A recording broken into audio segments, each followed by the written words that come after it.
नमस्कार, NDTV India देख रहे हैं आप। मैं हूं ताबिश हुसैन और यह है सवाल इंडिया का। इसमें सबसे पहले बात पहलवानों के प्रोटेस्ट की करेंगे। अब से थोड़ी देर पहले जो खबर आई कि पहलवान जो हैं जो प्रोटेस्ट कर रहे थे उन्होंने अपनी नौकरी वापस ज्वाइन की है। ऐसे में सवाल ये बड़ा हुआ तो फिर प्रोटेस्ट जो है वो किस तरह से करेंगे, तो इस पर प्रतिक्रियाएं भी आई हैं, सब आपको बताते हैं। दरअसल कुश्ती संघ के खिलाफ अध्यक्ष के खिलाफ प्रदर्शन कर रहे पहलवान बजरंग पुनिया, साक्षी मलिक, विनेश फोगाट ने साफ किया है कि भले ही उन्होंने उत्तर रेलवे की ड्यूटी ज्वाइन कर ली है लेकिन उनका आंदोलन जारी है। साक्षी मलिक ने एक ट्वीट कर जानकारी दी है कि उन्होंने रेलवे की ड्यूटी करते हुए आंदोलन जारी रखने का फैसला किया है और उन्होंने लिखा कि न कोई आंदोलन से पीछे हटा है, न कोई हटेगा। उनकी लड़ाई इंसाफ मिलने तक जारी रहेगी। साक्षी ने यह भी लिखा कि कृपया कोई गलत खबर ना फैलाएं। बजरंग पुनिया ने भी ट्वीट कर लिखा कि उन्होंने आंदोलन वापस नहीं लिया है।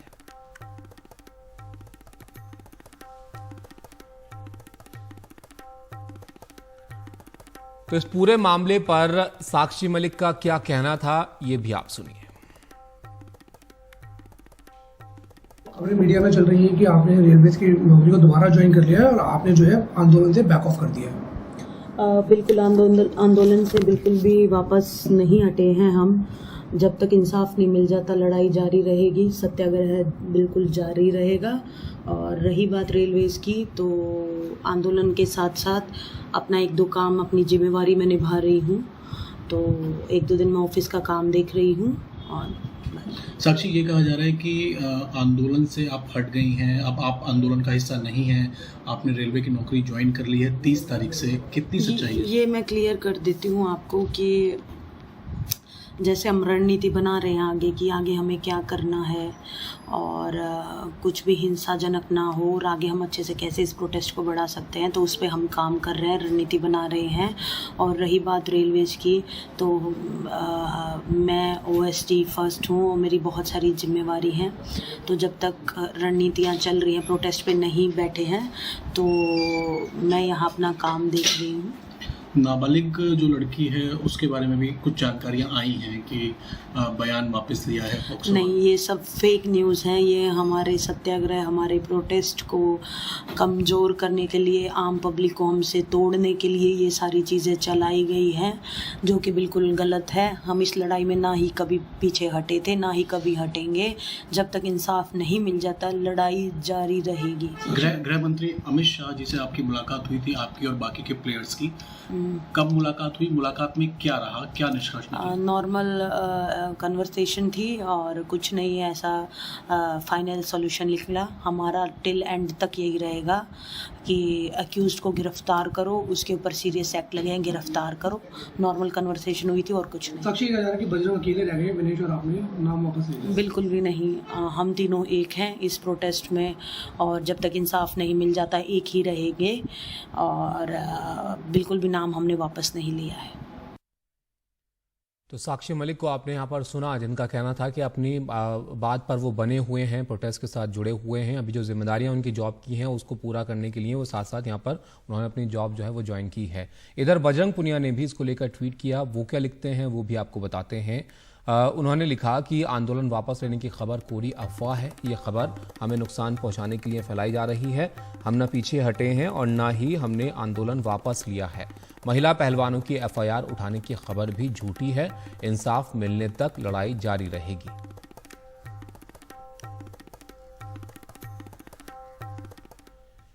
तो इस खबर के बाद लगातार जो पहलवान है उनकी तरफ से जो है ये स्पष्टीकरण आपके एक तरह से आया। उन्होंने अपनी बात यहाँ पर रखी। अब आपको सुनाते हैं कि रेसलर और साक्षी मलिक के पति सत्यव्रत कादियान का इसको लेकर क्या कहना था।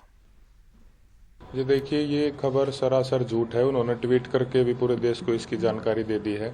लगातार 2-3 दिन से जो मीडिया में माहौल बनाया जा रहा है वो हमारे समर्थकों को तोड़ने का जो माहौल है, कृपया मैं उन सभी खबरों का खंडन करता हूं। ना तो हमारा कोई समझौता हुआ है किसी भी प्रकार से और ना ही हम पीछे हटे हैं और आगे भी ना हम हटने वाले हैं। आगे भी आप इन फेक न्यूज़ पे कृपया करके ना चलाएं। दूसरा, हम जैसे जंतर मंतर पे जो घटना हमारे साथ हुई है 28 तारीख को, हमको वहाँ पे ना जाने की परमिशन है। हम जैसे ही इस आंदोलन को वापस धरातल पे लेके आएंगे वैसे ही जो है हम प्रोटेस्ट वापस शुरू करेंगे। बीच में कोई छोटा मोटा काम होगा वो उस बारे में उन्होंने ट्वीट करके जानकारी दे दी है। तो ये जो पहलवानों का प्रोटेस्ट है इसके बारे में आपको जानकारी देते हैं हम। और अब देखिए आप, इसको काफ़ी वक्त भी हो चुका है। जनवरी में इसकी शुरुआत हुई थी। 18 जनवरी को दरअसल बृजभूषण शरण सिंह पर आरोप जो है वो लगाए गए थे और जंतर मंतर पर धरना प्रदर्शन जो है इसको लेकर शुरू किया गया था। 21 जनवरी को खेल मंत्री ने पहलवानों को आश्वासन दिया और जांच कमेटी जो है वो बनाई गई। इसके बाद धरना जो है वो खत्म हो गया था उस वक्त, लेकिन उसके बाद 23 अप्रैल को पहलवान एक बार फिर से जंतर मंतर पर लौटे और जांच कमेटी पर उन्होंने आरोप लगाए। 24 अप्रैल को पहलवानों ने पुलिस के पास शिकायत दी, एफआईआर दर्ज नहीं हुई। और तो 28 अप्रैल को बृजभूषण शरण सिंह के खिलाफ सुप्रीम कोर्ट के आदेश के बाद एफआईआर जो है वो दर्ज की गई। तो पहलवानों की जो एफआईआर की मांग थी उसके बाद यहाँ पर सुप्रीम कोर्ट होते हुए ये एफआईआर इस मामले में दर्ज की गई। और मई के पहले हफ्ते में पहलवानों और दिल्ली पुलिस के बीच झड़प हुई। जंतर मंतर पर धरना जो है वो जारी रहा और 28 मई को नई संसद के उद्घाटन के दिन पहलवानों ने मार्च की कोशिश की। उस दौरान आपको याद होगा, वो तस्वीरें आपने देखी होंगी, पुलिस ने पहलवानों को हिरासत में वहां पर लिया। और 28 मई को दिल्ली पुलिस ने बजरंग पुनिया, साक्षी मलिक, विनेश फोगाट सहित कई पहलवानों पर केस जो है वो दर्ज किया उस दिन की घटना के बाद।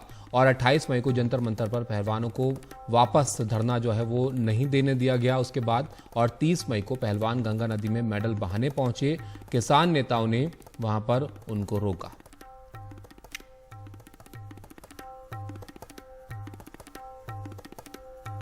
तो ये मामला कैसे आगे बढ़ा पहलवानों के इस प्रोटेस्ट के बाद, इस पर विस्तार से जानकारी हमारे सहयोगी सौरभ शुक्ला दे रहे हैं। पिछले 2 दिनों से सोशल मीडिया पर ये चर्चाएं गर्म हैं कि जो पहलवानों का प्रदर्शन चल रहा था क्या वो खत्म हो गया है। आज खबर आई कि इन तीनों ने, ये तीनों ही विनेश फोगाट, साक्षी मलिक, बजरंग पुनिया, तीनों ही भारतीय रेलवे के एम्प्लॉयज़ हैं और इन्होंने अपनी ड्यूटीज़, अपनी नौकरी है वापस से ज्वाइन कर दी है। ये अभी तक छुट्टी पर थे। इस बात की तस्दीक हो गई है, इन तीनों ने ही अपनी जो ड्यूटीज़ हैं इंडियन रेलवेज़ के की जिसके एम्प्लॉयज़ हैं वो ज्वाइन कर लिए हैं। वो भी सोमवार को ज्वाइन नहीं की है, इन्होंने 31 मई को ज्वाइन की है, जो कि बुधवार है। मंगलवार को ये सारे पहलवान गए थे हरिद्वार अपने मेडल्स प्रभावित करने के लिए। वहाँ पर नरेश टिकैत और राकेश टिकैत ने इनको रोका था और उसके बाद बुधवार को उन्होंने अपनी ड्यूटीज़ रिज्यूम कर ली। क्या हो रहा है पर्दे के पीछे, इस बारे में हम कोशिश करेंगे अपने दर्शकों को बताएं, या जो लोग इस आंदोलन से जुड़े हुए हैं एनडीटीवी के व्यूअर्स, उनको समझाने की कोशिश करते हैं। हम सब जानते हैं कि 28 तारीख को ये लोग मार्च करने की कोशिश कर रहे थे नई संसद की, और जहां पर प्रधानमंत्री उस दिन उद्घाटन कर रहे थे वहां पर दिल्ली पुलिस ने इनको रोका। इनके साथ थोड़ा बल प्रयोग भी हुआ, इनको घसीटा गया, उसके बाद इनको हिरासत में ले लिया गया। वो तस्वीरें सोशल मीडिया पर आम हो गई। फिर उन्होंने बड़ा फैसला लिया कि हम जा रहे हैं, हमारे मेडल्स का मतलब नहीं है, हम इसको गंगा जी में प्रवाहित कर देंगे। उसके बाद नरेश टिकैत, राकेश टिकैत ने उनको रोका और बोला कि हम 5 दिन का अल्टीमेटम दे रहे हैं सरकार को, बृजभूषण पर कार्रवाई करें वरना हम बड़ा कदम लेंगे। अब जो हमारे सूत्र हैं उनका कहना है कि राकेश टिकैत की तरफ से बातचीत की पहल की गई। सरकार से बातचीत शुरू कराने में बहुत रोल है राकेश टिकैत का। तो शनिवार की बैठक भी हुई है अमित शाह के साथ, जो कि रात में 11:30 बजे हुई। गुपचुप तरीके से बजरंग पुनिया, विनेश फोगाट तो नहीं थे बैठक में, बजरंग पुनिया थे, साक्षी मलिक थे, साक्षी मलिक के पति सत्यव्रत थे उसमें, और इनके 2 से 3 कोचेस भी थे। इन्होंने गृह मंत्री अमित शाह से मुलाकात हुई। इनकी गृह मंत्री से इन्होंने कहा बृजभूषण सिंह की गिरफ्तारी की जाए। गृह मंत्री ने कहा देखिए कानून अपना काम कर रहा है, दिल्ली पुलिस जांच कर रही है। इन्होंने कहा दिल्ली पुलिस की जांच में लंबा वक्त लगेगा। गृह मंत्री ने कहा कि जांच जल्द पूरी कर ली जाएगी, मामला कोर्ट में चलाया जाएगा, कोर्ट तय करेगा बृजभूषण सिंह को क्या सजा दी जाए, गिरफ्तार किया जाए या नहीं किया जाए। दूसरा, इन्होंने कहा कि वर्ल्ड जो इंडियन रेसलिंग फेडरेशन है यहाँ की भारतीय कुश्ती संघ, उसके चुनाव जल्द कराए जाएं। इनकी तरफ से ये कहा गया कि चुनाव जब कराए जाएं तो बृजभूषण या बृजभूषण के परिवार को कोई सदस्य नहीं होगा, क्योंकि बृजभूषण अपने बेटे प्रतीक भूषण सिंह को लाना चाहते थे फेडरेशन में। तो वो इनको आश्वासन मिल गया कि फेडरेशन में बृजभूषण शरण सिंह के परिवार से कोई भी मौजूद नहीं होगा। वो वादा मिल गया इनको। जल्दी ट्रायल ख़त्म कर, जल्दी पुलिस की जांच करने का भी वादा मिला। उसके बाद इन्होंने अपनी तरफ से कुछ नहीं बोला। तीनों वहाँ से पहलवान निकले और शांत रहे। उसके बाद बजरंग रविवार को जाते हैं, एक महापंचायती हरियाणा में वहाँ जाते हैं। वहाँ पर ये खाप पंचायत को कोई फैसला करने से रोक लेते हैं। ये कहते हैं कि आप कोई फैसला मत लीजिए, फैसला हम लोग लेंगे। और फिर आज खबर आती है कि इन्होंने रेलवे की सर्विसेज ज्वाइन कर ली और आंदोलन वापस ले लिया। इन्होंने ट्वीट करके कहा कि आंदोलन वापस नहीं लिया है, इन्होंने रेलवेज की नौकरी ज्वाइन करी है और इनका आंदोलन चलता रहेगा। फिलहाल अब देखना होगा कि ये आंदोलन कैसे आगे जाएगा, क्योंकि जैसे ही गुपचुप मीटिंग की बात आई अमित शाह के साथ इन पहलवानों की, तमाम वो लोग जो इनके आंदोलन में साथ थे, जो इनके समर्थक थे, जो इनके साथ लड़ रहे थे, वो सवाल उठाने लग गए कि अगर आप बातचीत कर रहे हैं तो खुल के बातचीत करिए। और एक सबसे बड़ी बात है जो किसी को नहीं भूलनी चाहिए कि लड़ाई इन पहलवानों ने लड़ी। ये लोग जंतर मंतर पर 40 दिन धरना देते रहे, गर्मी में बिजली कट गई, पंखा, उसके इनको घसीटा गया, इनको जेल में डाला गया। ये जो फैसला लें वो शायद ज़रूरी है। वो पहलवान है, राजनेता नहीं है, आंदोलनकारी नहीं है। इनको भी पहलवानी करने का, सरकार से बातचीत करके कोई बीच का रास्ता निकलता है और ये वापस से मैट पर प्रैक्टिस करने के लिए जाते हैं, कंट्री के लिए मेडल लाते हैं। उससे अच्छा कुछ नहीं हो सकता। नई दिल्ली से सौरभ शुक्ला, एनडीटीवी इंडिया। आगे बढ़ते हैं और अगली बड़ी खबर के बारे में आपको बताते हैं। अवधेश राय हत्याकांड मामले में माफिया मुख्तार अंसारी की वाराणसी के एमपी एमएलए कोर्ट ने उम्र कैद की सजा उनको सुनाई है और साथ ही 1 लाख रुपए का जुर्माना जो है वो लगाया है। आज सुबह कोर्ट ने मुख्तार अंसारी को दोषी करार दिया था और इसके बाद ये सजा जो है वो सुनाई गई। अवधेश राय पूर्व मंत्री और पिंडरा के कई बार विधायक रहे और वो कांग्रेस नेता अजय राय के बड़े भाई थे। 3 अगस्त 1991 को वाराणसी के लहुराबीर इलाके में अवधेश राय अपने भाई अजय राय के साथ घर के बाहर खड़े थे और उसी वक्त एक वैन से आए बदमाशों ने अचानक फायरिंग शुरू कर दी और अवधेश राय को गोलियों से छलनी कर दिया था। और अब इस मामले में कोर्ट का यह फैसला आया है।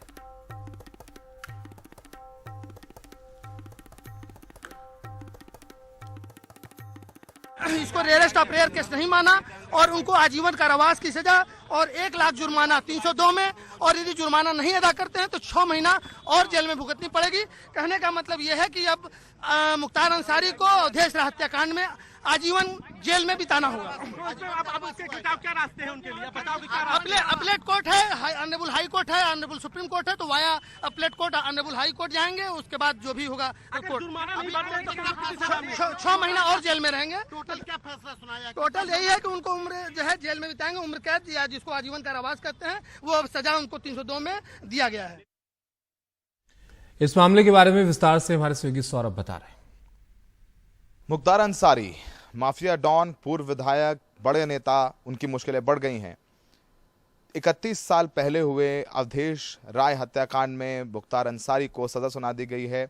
वाराणसी के एमपी एमएलए कोर्ट ने उन्हें उम्र कैद की सजा सुनाई है, साथ में 1 लाख का जुर्माना उन पर लगा दिया गया है। मुख्तार अंसारी इस वक्त बांदा जेल में बंद हैं। अपहरण के एक मामले में दोषी करार दिए गए थे, उसी मामले में वो जेल में बंद है और पिछले ही महीने उन्हें विधायक बीजेपी के कृष्णानंद राय हत्याकांड से जुड़े गैंगस्टर एक्ट के मामले में 10 साल की सजा सुनाई गई थी। तो कुल 5 मुकदमे हैं जिसमें कन्विक्शन हो चुका है, जिसमें मुख्तार अंसारी दोषी करार दिए गए हैं और मुख्तार अंसारी पर 61 मुकदमे हैं। आपको बताएं कि एक लंबी लड़ाई, 31 साल की लड़ाई है और आपको बताएं 31 साल पहले अवधेश राय, जो कि उस वक्त कांग्रेस के नेता थे बनारस में, उनके घर के सामने ही ताबड़तोड़ गोलियां चला करके अवधेश राय को छलनी कर दिया गया था। उनकी मौके पर मौत हो गई थी और इस पूरे मामले की जांच सीबीसीआईडी ने करी और पूरे जो मामले की पैरवी है वो अवधेश राय के भाई, कांग्रेस के पूर्व विधायक अजय राय ने करी। अजय राय भी खुद इलाके के बड़े रसूखदार नेता हैं, विधायक रहे हैं। 2014 में प्रधानमंत्री मोदी के खिलाफ लोकसभा चुनाव भी लड़े बनारस से। उन्होंने पैरवी करी और 31 साल के लंबी लड़ाई के बाद आज वाराणसी कोर्ट ने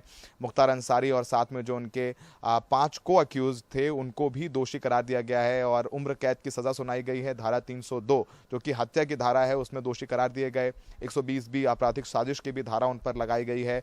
तो मुख्तार अंसारी से लगता नहीं कि कभी अब जेल से निकलेंगे। उम्र कैद की सजा तो हुई है और भी उन पर संगीन तमाम मामले हैं जो चल रहे हैं।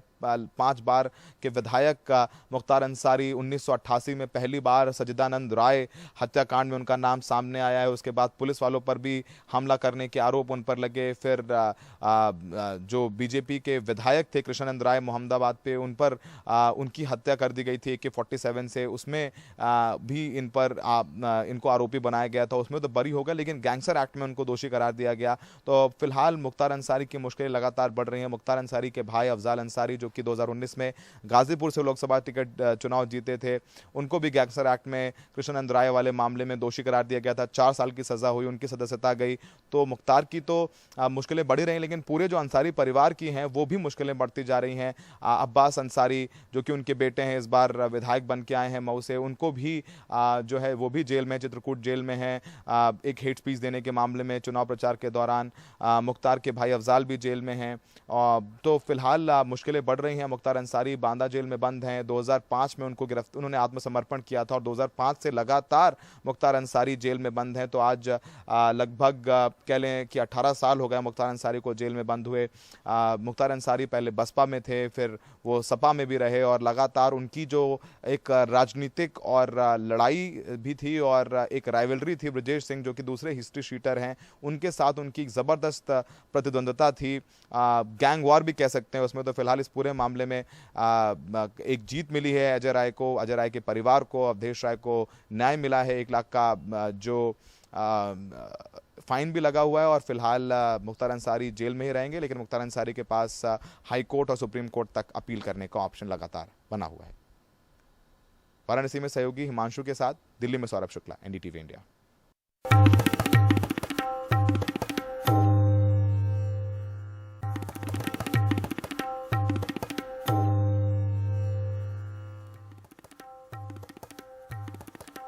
ओडिशा ट्रेन हादसे पर एफआईआर दर्ज कराई गई है। रेलवे पुलिस की शिकायत पर ओडिशा जीआरपी ने ये एफआईआर दर्ज की है और एफआईआर में लापरवाही से मौत की धाराएं लगाई गई हैं। दूसरों की जिंदगी को गंभीर रूप से नुकसान पहुंचाने की भी धाराएं हैं। हादसे की जांच के लिए एफआईआर को अपने हाथ अब सीबीआई लेगी और हादसे के लिए जिम्मेदार किसी रेल कर्मचारी का नाम अब तक इसमें नहीं है। जांच में सामने आएगा कि जिम्मेदार शख्स का नाम क्या है। एफआईआर में ये जो है वो बातें लिखी गई हैं।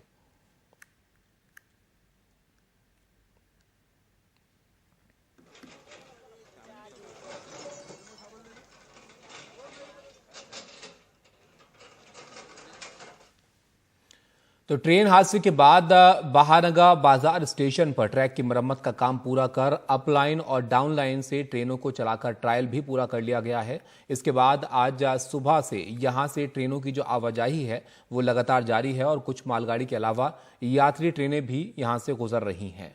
ट्रैक मरम्मत का काम कल देर रात रेल मंत्री अश्विनी वैष्णव की निगरानी में हुआ और रेल मंत्री खुद मौके पर मौजूद रहे और अप और डाउन लाइन पर ट्रेन का ट्रायल खुद देखा और उन्होंने राहत बचाव में लगे कर्मचारियों की तारीफ भी की और इस हादसे को लेकर दुख भी जाहिर किया। साथ ही कहा कि इसके जिम्मेदार लोगों को कड़ी सजा होगी।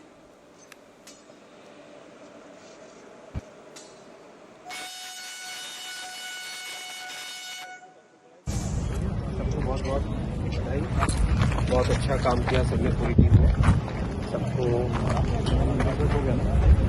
मन में बहुत दुख है, जिन परिवारों के हो गए, लेकिन रूट कॉज तक जाएगी। जिसने भी किया है उसको सख्त से सख्त सजा होगी। आप सबको पूरी बधाई, जिस तरह से तेजी से आपने काम किया है, पूरी टीम को बोलिए।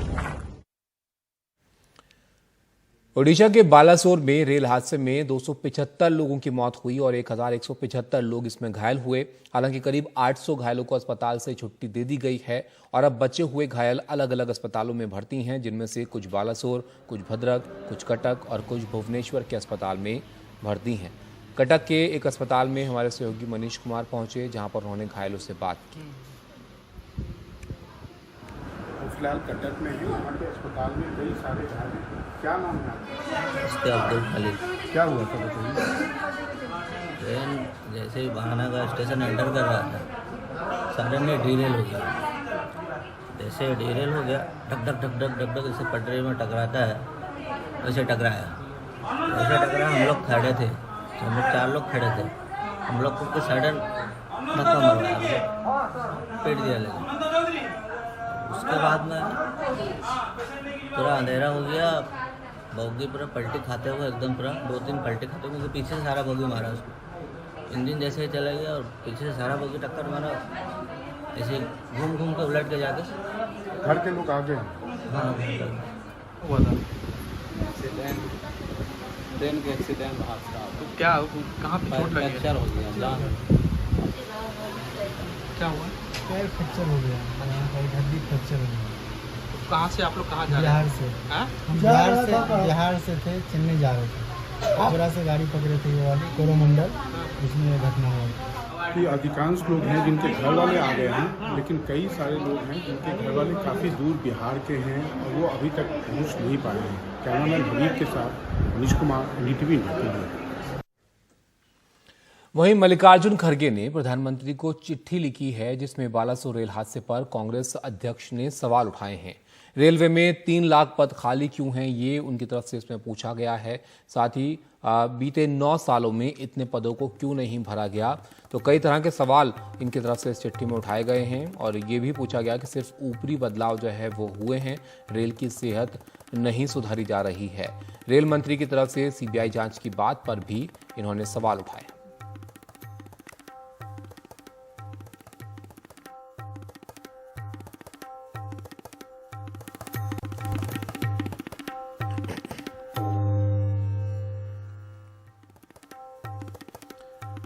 बिहार के भागलपुर में एक हादसा हुआ जो चर्चा का विषय बना हुआ है। गंगा नदी पर बन रहा अगवानी सुल्तानगंज पुल अचानक से भरभरा कर यहां पर गिर गया।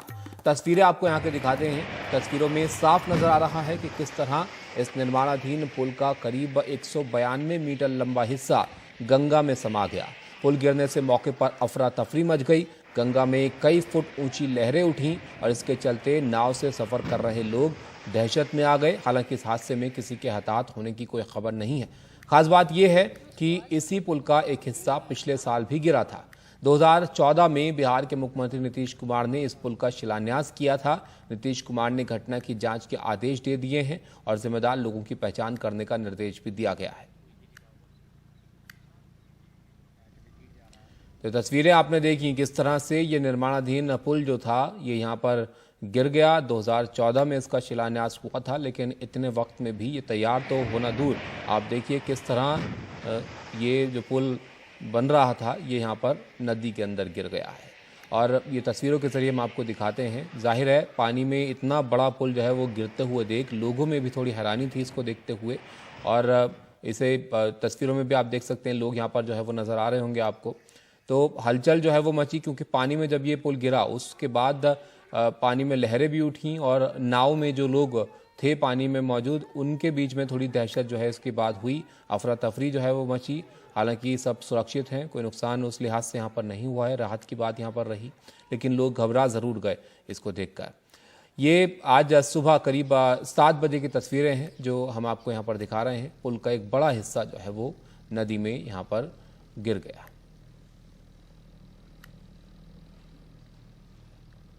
तो ये निर्माणाधीन पुल था जिसको पूरा होना था, लेकिन अपनी डेडलाइंस आगे बढ़ते बढ़ते यहाँ पर ये पुल जो है वो पूरा तो हो नहीं पाया, लेकिन नदी में यहाँ पर ये गिर गया है, जिसमें नदी में गिरे पुल के जो बड़ा हिस्सा है पानी के ऊपर दिखाई भी दे रहा है। तो एक बड़ा कंस्ट्रक्शन था। अब देखिए कि पानी के अंदर गिरा है पुल, लेकिन उसके ऊपर भी जो इसके हिस्से हैं वो यहाँ पर दिख रहे हैं। भागलपुर में जो हुआ है अभी कुछ समय पहले एक बार और हुआ था, तो उसी समय हमने कहा ऐसा क्यों हुआ है, और जबकि हम इसको बनाने के लिए हमने बहुत पहले तय किया था। हमने 12 में ही देखा, अब 14 से काम शुरू हुआ। अब जिसको भी दिया गया है एजेंसी, अब इतना देर क्यों हो रहा? और एक गिर गया था तो उस समय भी हमने कहा था, 1 साल पहले की बात है। अब फिर जब 2 हो ये फिर गिरा है, कल ही हमको पता चला है, तो तुरंत हमने विभाग के सब लोगों को कहा कि जाकर के देख लीजिए और तुरंत एक्शन लीजिए। ये कोई तरीका नहीं, अब तक तो हो जाना चाहिए था जी। हम कितना पहले जा करके एक एक चीज को देख करके कराए हुए, लेकिन जो नहीं हुआ हमको बड़ी तकलीफ है। और अब डिपार्टमेंट अब इस बात को देख लेगा। हमारे उप मुख्यमंत्री को भी ये चीज की मालूम जानकारी है। लोगों को शंका थी, उसलिए कई जो इसमें सेगमेंट्स थे हम लोगों ने ध्वस्त कर दिया। और पियर नंबर 5 का जो था उसको IIT रुड़की का है, उसमें रिपोर्ट भी आना है।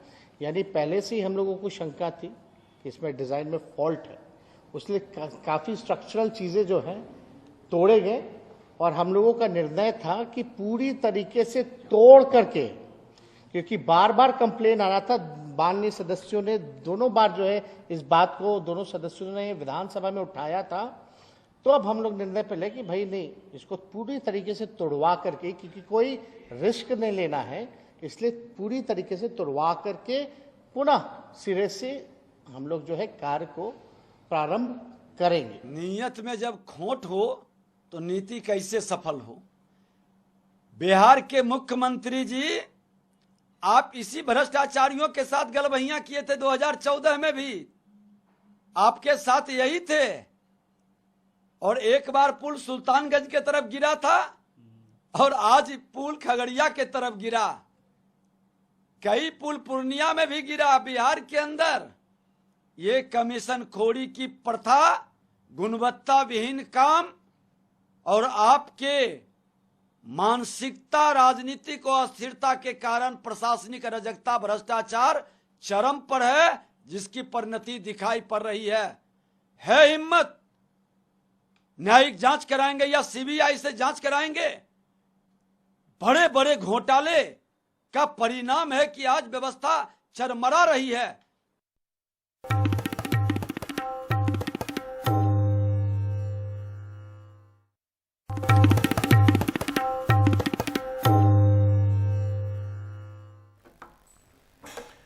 और अब बात मौसम की करते हैं। मौसम विभाग का कहना है कि इस साल मानसून में थोड़ी देरी हो सकती है। मौसम विभाग के senior scientist doctor Soma Sen Roy का कहना है कि मानसून केरल तट से कब टकराएगा, इस पर अभी कोई रिपोर्ट नहीं दे सकते हैं।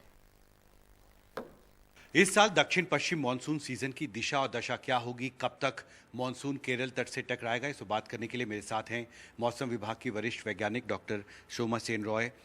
ये जो साउथ ईस्ट अरेबियन सी में जो साइक्लोनिक सर्कुलेशन बना है, क्या इसकी वजह से इस साल मानसून में कुछ देरी हो सकती है? देखिए, ये जो सर्कुलेशन बनी है ये एकदम मानसून के साथ एकदम जिस समय हम मानसून एक्सपेक्ट करते हैं फर्स्ट जून जनरली, और इस साल जैसे 4 जून बताया करीब इसी टाइम बना है, तो ये तो मानसून फ्लो थोड़ा बहुत डिस्टर्ब किया है।